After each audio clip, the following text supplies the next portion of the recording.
Good morning, students. Students, we have started our history chapter, that is the Mughal Empire. इसका हम एक part देख चुके हैं जहां पर हमने देखा कि जो मुगल थे उनकी जो लीनिएजेस थी वो क्या थी, और उसके बाद जो 6 ग्रेट मुगल थे means from Babur to Aurangzeb, हमने उनके बारे में डिस्कस कर लिया था। जहां पर हमने देखा कि औरंगजेब के टाइम पीरियड में जो मुगल एम्पायर था वो अपनी पीक पे था। It means near about Indian सब कॉन्टिनेंट पे उसका अधिकार हो चुका था। ठीक है, आज के चैप्टर के अंदर बाकी जो पार्ट है वो हम कवर करेंगे। नॉर्मली अगर हम बात करते हैं, अब तक हमने जो डिस्कस किया था, introduction over the Mughals and Mughal military campaigns, ये हम डिस्कस कर चुके हैं। Today we will discuss about the Mughal tradition of succession, means उत्तराधिकारी कैसे बनेंगे, नेक्स्ट जो रूलर होगा वो कौन होगा, वो किस तरीके से, वो कौन सी परंपरा, कौन सी ट्रेडिशन को फॉलो करते थे, उसको डिस्कस होगा किया जाएगा। Then we will discuss about the Mughal relations with other rulers, उसके बाद जो हम मुगल के रिलेशंस है अदर रूलर के साथ उनको डिस्कस करेंगे। Then we will discuss about the mansabdars and jagirdars, उसके बाद हम जो मनसबदार और जागीरदार हैं उनके बारे में डिस्कस करेंगे। ऑल्सो द जब्त एंड जमींदार्स, इनके बारे में डिस्कस करेंगे। फिर एक क्लोज लुक होगी अकबर की पॉलिसी के बारे में, और at the last of the chapter we will discuss about the Mughal empire in the 17th century and after. तो आज के टॉपिक ये होंगे हमारे। So let's continue the topic again. Now let's think about the Mughal tradition of the succession. अगर मैं मुगल की बात करता हूँ, they did not believe in the ruler of primogeniture. Primogeniture होता क्या है? It means the eldest son get his or her his father's estate, his property। तो प्रीमोजेनिचर है, इसके अकॉर्डिंग क्या है? इसके अकॉर्डिंग ये होता है कि जो राजा का सबसे बड़ा बेटा है वो ही नेक्स्ट रूलर बनेगा। बट मुगल्स ने क्या किया, ये जो पॉलिसी थी उसे अडॉप्ट नहीं किया, बल्कि उन्होंने क्या किया, तैमूर जी की जो कस्टम थी, उपासनरी उपासनरी जो थी उसको यूज किया, जहां पर जो सारी संपत्ति है वो बच्चों में इक्वल मैनर से डिवाइड हो जाएगी। आप सब ने जब भी हम कभी भी किसी रूलर के एंडिंग ईयर के बारे में डिस्कस करते थे तो हमें सबसे पहले यही पता चलता था कि उनका जो बेटा है वो प्रोटेस्ट करता है, रिबेल करता है, या फिर वो अपने भाइयों के साथ लड़ता है। जहां पर अभी हमने जब औरंगजेब के टाइम पीरियड में पढ़ा था, तो उसने क्या किया, उसके जो औरंगजेब वगैरह जो 4 भाई थे, उन 4 ब्रदर्स के बीच में आपस में लड़ाई हुई, जिसमें सबसे बड़ा जो बेटा दारा सिकोत जो था वो मारा भी गया था और औरंगजेब राजा बना था। तो उन्होंने कोपासनरी जो थी उसको, जो कि तैमूरिड कस्टम थी, उसको एक्सेप्ट किया, जहां पर जो प्रॉपर्टी है वो इक्वली जो बच्चे उनके अंदर डिवाइड की जाएगी। Due to this system there are many conflict and rebellion within the family, and which we have already discussed, जो कि हम ऑलरेडी डिस्कस कर चुके हैं। तो जो सक्सेशन की जो ट्रेडिशन थी, 2 प्रकार की ट्रेडिशन का यहाँ पर वर्णन किया गया है। The first one is the प्रीमोजेनिचर।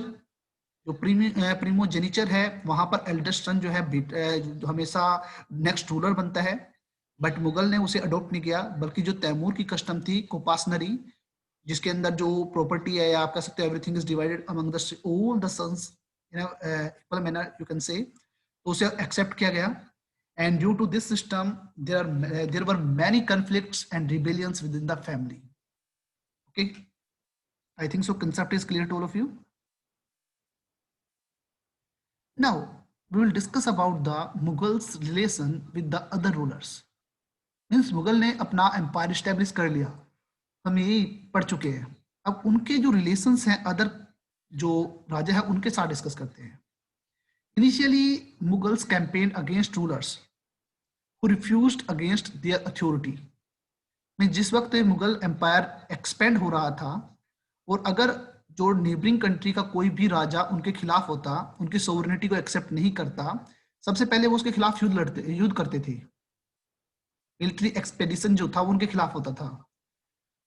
ठीक है, बट धीरे धीरे जब उनकी सोवरेनिटी को उन्होंने एक्सेप्ट कर लिया, तो उन्होंने अपना बिहेवियर में भी चेंज किया।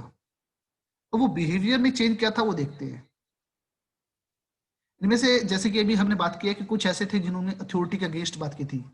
ऐसे ही सिसोदिया राजपूत है राजस्थान के अंदर, ये महाराणा प्रताप वगैरह की फैमिली की बात कर सकते हैं। उन्होंने मुगल जो सुपरमेसी थी उसको एक्सेप्ट नहीं किया, बट दे वर डिफीटेड, पर वो डिफीट हो गए। बट आफ्टर डिफीटिंग, जब उन्होंने मुगल एम्पायर ने उनको हरा दिया, उसके बाद बड़े ऑनरेबल मैनर से उन्होंने उनकी लैंड को वापस कर दिया। ठीक है, just only they have to accept their sovereignty, उनको उनकी सोवर्निटी एक्सेप्ट करनी थी। ठीक है, वहां पर उनको क्या करना पड़ता कि उनको कुछ टैक्स पे करना पड़ता मुगल एम्पायर को, बात ये थी। ठीक है, तो इसीलिए अगर कोई भी उनकी सोवर्निटी को एक्सेप्ट नहीं करता तो वो उसके खिलाफ मिलिट्री एक्सपेडिशन या कह सकते हो उनके ऊपर अटैक किया करते थे। ठीक है, एक बार उनके ऊपर जब वो सोवर्निटी एक्सेप्ट कर लेते तो बड़े पीसफुल मैनर से वो उनको उनकी संपत्ति भी लौटा देते। ठीक है, now they maintain very careful balance between defeating and not humiliating. It's a very most important thing. Means हमने इस पर्टिकुलर राजा को हरा दिया है, then we humiliate that person, हम उस रूलर को बार बार ह्यूमिलेट करेंगे, उसका बार बार इंसल्ट करेंगे, ऐसी कोई पॉलिसी नहीं थी। उन्होंने एक बड़ा केयरफुल बैलेंस क्रिएट किया, हराया but not humiliate that ruler. उन्होंने उनको डिफीट तो कर दिया पर ह्यूमिलेट नहीं किया। द केयरफुल मैनर से they return their lands and assignment of the people whom they defeated या who they defeated, जिनको उन्होंने हराया उन सबको उनकी लैंड, उनके असाइनमेंट, जो भी उनका काम था कि भाई वो वहां के उस एरिया के राजा थे, तो वो वापस लौटा दिया। And it is very difficult to keep this balance all that time, बड़ा डिफिकल्ट था ये चीज। But this balance help them to extend their rule over many part of India. But इसका बेनिफिट हुआ उनको, इसका बेनिफिट क्या हुआ कि आसपास के जो एरिया थे उनके ऊपर जो उन्होंने अपना रूल, जो आप कह सकते हो रेन था, वो एक्सटेंड किया। उसके अंदर इस चीज ने बहुत महत्वपूर्ण भूमिका निभाई। इवन अगर हम बात करते हैं, बहुत जगह पर इन्हीं उस एरिया के अंदर, जिस एरिया के अंदर उन्होंने एक बार अपनी सोवरेनिटी क्रिएट की, राजा को उनकी लैंड ह्यूमिलेट ना करके उनकी लैंड वापस कर दी, ऐसे राजाओं ने उनकी, अगर मैं बात करता हूँ, अकबर की जान भी बचाई है। तो इस प्रकार से उन्होंने, जो मुगल पीपल थे या आप कह सकते हो मुगल रूलर्स थे, उनके रिलेशन जो अदर जो रूलर्स थे उनके साथ अच्छे थे, उन्होंने उनको ह्यूमिलेट नहीं किया। ओके, अब कुछ पॉलिसीज को देख लेते हैं, कुछ चीजों को देख लेते हैं, कुछ इंपॉर्टेंट जो टर्म्स हैं। First one is the mansabdar and jagirdar. Let's think about it. Mansabdar refers to an individual who hold a mansab, it means position। Mansabdar का मतलब क्या है? ये एक ऐसा व्यक्ति है जिसे एक पोजीशन मिली है, जिसे एक रैंक मिला है मनसब का, जिसके पास वो रैंक है वो पर्सन क्या कहलाता है? मनसबदार। एंड अगर मैं मुगल एम्पायर की बात करता हूं, वहां पर एक ग्रेडिंग सिस्टम था, जैसे कि rank, salary and military responsibilities, इनके आधार पे पोजीशंस डिसाइड होती थी। The rank and the salary, you can से, they were determined by the numerical value that is called jet। Means जो रैंक और सैलरी थी वो वहां की न्यूमेरिकल वैल्यू के आधार पे, जिसे हम जेट कहते थे उस वक्त, उसके ऊपर डिपेंड होती थी। जिसकी ज्यादा जेट, इट मीन जिसकी ज्यादा न्यूमेरिकल वैल्यू, इट मीन उसका उतना ही ज्यादा रैंक होता था एज ए मनसबदार। ठीक है, जितना बड़ा उसका रैंक होगा, जितनी बड़ी उसकी सैलरी होगी, उस आधार पे उस मनसबदार का रैंक डिसाइड होता था। They are required to maintain a specified number of sawar and cavalry man along with foot soldiers। It means जो ये मनसबदार हुआ करते थे, इनके पास अपनी खुद की, आप कह सकते हो, आर्मी हुआ करती थी। अब ये आर्मी जो होती थी वो पैदल सेना भी थी, घुड़सवार भी थे, ये सब। अब ये मनसबदार हमेशा जब जब कभी भी मुगल एम्पायर कहीं पर अपना मिलिट्री अटैक किया करता था, उस वक्त जो मिलिट्री के जो आर्मी मैन की रिक्वायरमेंट होती थी वो मनसबदार उनको प्रोवाइड किया करता था। ओके, अगर मैं इनकी बात करता हूं, they receive the salaries as a revenue assignments which is known as a jagirs. ठीक है, जैसे हम इकता कहते थे पहले, कभी आपने सुना भी है, इकताज होगा करते थे, ऐसे ही जागीर दी जाती थी। मीन्स एक एरिया दे दिया गया, वो पूरा का पूरा जो लैंड एरिया है वो उनका हुआ करता था, वहां से जो रिवेन्यू मिलेगा वो उनकी इनकम होगी। ठीक है, but however they did not administer their jagir like muktis, and revenue was collected for them by their servant while they served in some other part of the country. There is a little bit change, थोड़ा सा यहाँ पर, कि कई बार क्या होता था, ये जो जागीरदार हुआ करते थे, जागीरदार तो कहीं और पर स्टैब्लिश हुआ करते थे, पर उनको जिस एरिया में जागीर मिली है वहां पर उनके सर्वेंट काम क्या करते थे, वहां से रिवेन्यू कलेक्ट करने का काम, ये सारा का सारा काम जो है उनके सर्वेंट क्या करते थे। ठीक है, बट अगर हम बात करते हैं कुछ व्यक्तियों को क्या करते थे, अब डायरेक्टली सैलरी ना देकर कुछ व्यक्तियों को क्या करते थे, एक पर्टिकुलर एरिया दे दिया जाता था जिसे हम जागीर कहते हैं, और क्योंकि उसके ऊपर उस व्यक्ति का अधिकार होता था वो जागीरदार कहलाता था, और वो जागीरदार अपनी रिवेन्यू या आप कह सकते हो अपनी जो सैलरी थी या अपना जो इनकम थी वो उसके रिवेन्यू से कलेक्ट किया करता था। ओके, अगर मैं अकबर के टाइम पीरियड की बात करता हूं, उस वक्त 29 मनसबदार थे जिनका रैंक 5000 जेट था, but if we think about the time period of Aurangzeb, the number is increased and the number is 79. There were 79 mansabdars at the Aurangzeb time period. So this is the mansabdar and jagirdar. Mansabdar क्या हुआ, मनसबदार एक तरीके से position हुआ करती थी, एक rank हुआ करता था।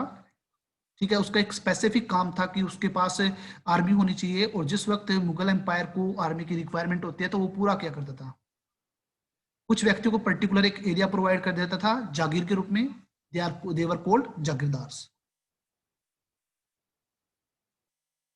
नाउ नेक्स्ट जो पॉइंट है we will discuss, that is zabt and zamindars.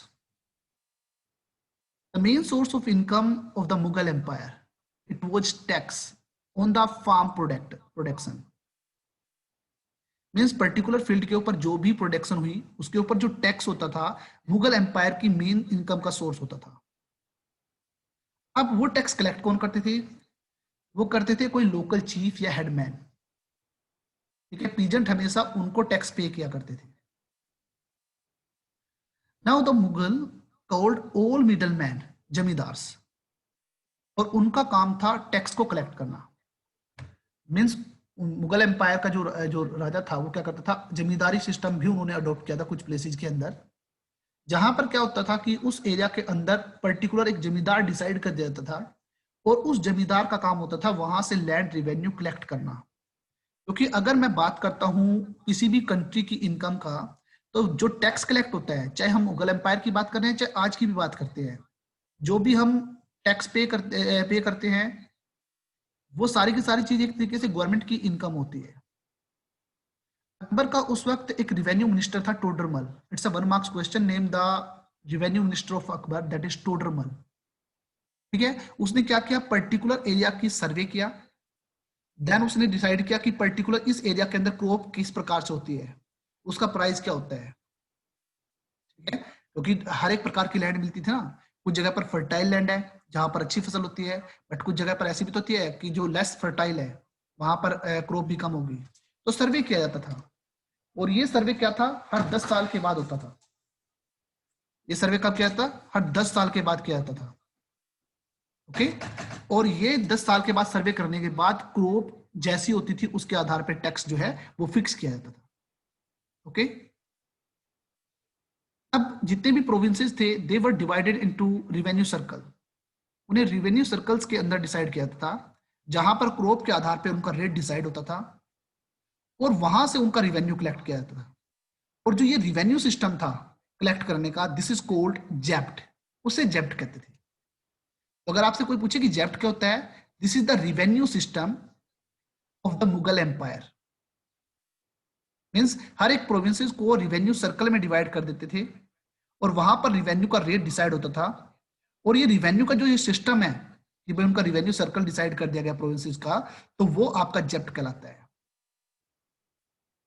And it was prevalent in the areas where Mughals could survey the land and keep regular account.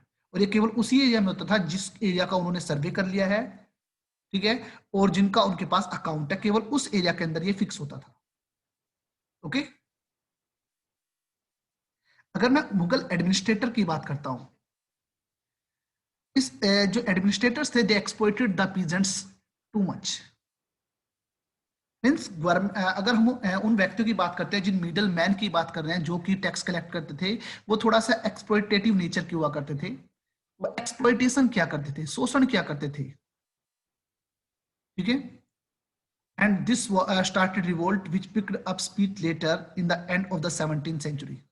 अब औरंगजेब के टाइम पीरियड तक तो अगर मैं बात करता हूं, औरंगजेब के टाइम पीरियड तक तो ग्रेट मुगल्स थे and they were too much powerful, तो कभी कोई इतना खास रिवोल्ट नहीं करता था। But in the later Mughals, means Aurangzeb के बाद 1707 के बाद जो नए मुगल रूलर बने वो बड़े थोड़े से वीक थे। यही कारण है कि जो अलग अलग जगह थे वहां पर जो एक्सप्लॉइटेटिव जो तरीका था पीजेंट से टैक्स कलेक्ट करने का, उसके खिलाफ रिवोल्ट भी हुए। Okay, let's think about the Akbar policy. Akbar को एक महान राजा माना गया है, इसलिए अकबर की पॉलिसी का हमें पता होना चाहिए। अबुल फजल has discussed about Akbar policy in his book Akbarnama, and particularly in his third volume, that is आईने अकबरी। अगर आपसे कोई पूछे कि अकबरनामा किसके द्वारा लिखी गई है, दैट इज अबुल फजल, और उसके अंदर उसकी थर्ड वॉल्यूम निकाली, दैट इज आईने एक अकबरी, अबुल फजल के द्वारा वो लिखी गई है। उसके अंदर अकबर की पॉलिसी के बारे में बताया गया कि अकबर की पॉलिसी कैसी थी। तो ये आपका 1 मार्क्स क्वेश्चन यहाँ पर तैयार होता है। He explained each province is known as Suba and it was governed by a सूबेदार। मीन्स एक सूबा जो है, एक जो प्रोविंसेस है, उसके ऊपर जिस व्यक्ति का अधिकार है उसे सूबेदार कहते हैं। And who both political and military head of that सूबा। मीन्स उस एरिया का वो पॉलिटिकल हेड भी होता है और उसका मिलिट्री हेड भी होता है। उन्होंने क्या किया, हर एक प्रोविंसेस को सूबा में डिवाइड कर दिया। जैसे कि हमारा स्टेट है उसे डिस्ट्रिक्ट में डिवाइड कर दिया, आगे ब्लॉक में डिवाइड कर दिया, इस तरीके से होता है ना, ठीक है। ऐसे ही अगर आप सपोज करो कि आप किसी एक छोटे गांव में रहते हो तो उसे डिफरेंट वार्ड्स में डिवाइड कर दिया, तो उसने ऐसे ही किया। हर एक प्रोविंस जो था, जो कि सूबा के नाम से जाना जाता था, उसके ऊपर एक व्यक्ति हेड होता था जो कहलाता था सूबेदार, जो कि उस एरिया का पॉलिटिकल हेड भी है। मीन्स वहां से रिलेटेड जो एडमिनिस्ट्रेशन होगा वो उसके अंडर चलेगा, और वो उसका मिलिट्री हेड भी माना जाता था, ठीक है। ईच प्रोविंस हैड अ दीवान, हर एक प्रोविंस का एक दीवान होता है जो कि वहां का अकाउंट मेंटेन करता है। इट मींस वहां पर कितनी फसल हुई है, कितना टैक्स कलेक्ट होना चाहिए, ये सारी की सारी चीजें। Okay, they were supported by the military pay master. Military pay master it means Bakshi, and the minister in charge of the religious and charitable patronage, that is called Sadr. Military commander होता है फौजदार, और एक टाउन पुलिस कमांडर्स है, that is kotwals. ये जो जितने भी सूबे होते हैं उन सब के ऊपर जो सपोर्ट होती है वो अलग अलग व्यक्तियों की है। मीन्स ऐसा नहीं है कि कोई भी आकर वहां पर अटैक कर देगा, उनको एडमिनिस्ट्रेशन को बड़े अच्छे तरीके से डिवाइड किया गया है कि मिलिट्री से रिलेटेड जो डिसीजन होगा वो बख्शी लेगा। ऐसे ही जो रिलीजियस जो थिंग्स है उनसे रिलेटेड एक सदर बना दिया गया। ऐसे ही मिलिट्री कमांडर तैयार कर दिए गए फौजदार। ऐसे ही टाउन के अंदर जो internal law and order maintain करने के लिए कोतवाल्स रख दिए गए, जिन्हें हम पुलिसमैन भी कह सकते हैं, ठीक है। इस तरीके से उन्होंने प्रबंध किया था। Akbar followed the policy of सुल अल कुल, इट मींस यूनिवर्सल पीस। किसी भी प्रकार का कोई लड़ाई झगड़ा ना हो, हर जगह पर शांति होनी चाहिए, आराम से सभी रहे, ये पॉलिसी उसने फॉलो की थी। And the idea was not discriminate people on the base of their religion.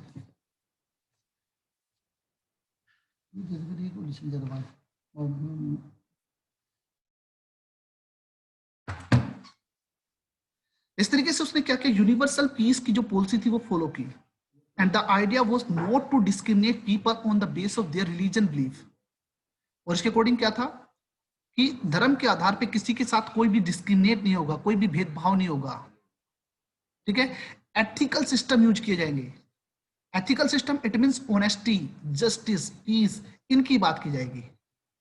And discrimination on the base of any religion it was not followed. Okay. Now the principle of sul akul, it was followed by the Jahangir and Shahjahan also. के बाद जहांगीर और शाहजहां की बात करता हूं, तो उन्होंने भी इसी पॉलिसी को, मींस यूनिवर्सल पीस की इस पॉलिसी को अडॉप्ट रखा और इसको जारी रखा. तो these are the Akbar policies. ठीक है, इसमें आपको पता होना चाहिए कि अबुल फजल कौन था. इसमें पता होना चाहिए कि उसने प्रोविंसेस को जो सूबा है उसके अंदर डिवाइड किया, तो सूबेदार कौन होता है, उनकी जो टैक्स को कलेक्ट करने का तरीका है वो क्या होता है, अकबर ने जो यूनिवर्सल पीस मेंटेन करने के लिए कौन सी पॉलिसी चलाई और उस पॉलिसी के जो प्रिंसिपल्स हैं वो क्या है, इन सब चीजों के बारे में आपको पता होना चाहिए. Now we are at the end of the chapter, the Mughal Empire in the 17th century and after. The administrative and the military efficiency of the Mughal Empire led to the great economic and commercial prosperity. Means administrative manner से अगर मैं बात करता हूँ या military manner से अगर मैं बात करता हूँ, जो मुगल एम्पायर है वो बड़ा इकोनॉमिकल एंड कमर्शियल मैनर से बड़ा प्रोस्पर रहा. The Mughal emperors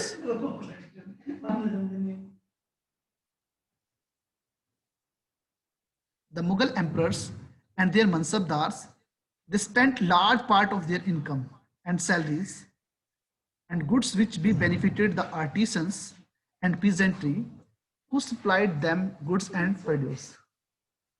Okay? अगर मैं मुगल एम्परर की बात करता हूँ या मनसबदार की बात करता हूँ, they spent large part of their income on salaries. Maximum वो अपने रिवेन्यू का जो पार्ट है वो सैलरीज के अंदर यूज किया करते थे, या फिर क्या करते थे, कुछ गुड्स प्रोवाइड किया करते थे या बेनिफिट प्रोवाइड करते थे जो कि आर्टिशियन या पीजेंट्री हुआ करते थे, जो कि उन्हें गुड्स एंड जो प्रोडक्ट जो थिंग्स थे वो सप्लाई किया करते थे. In the late 17th century, the enormous wealth and the resources commanded by the Mughal elite made them an extremely powerful group of the people.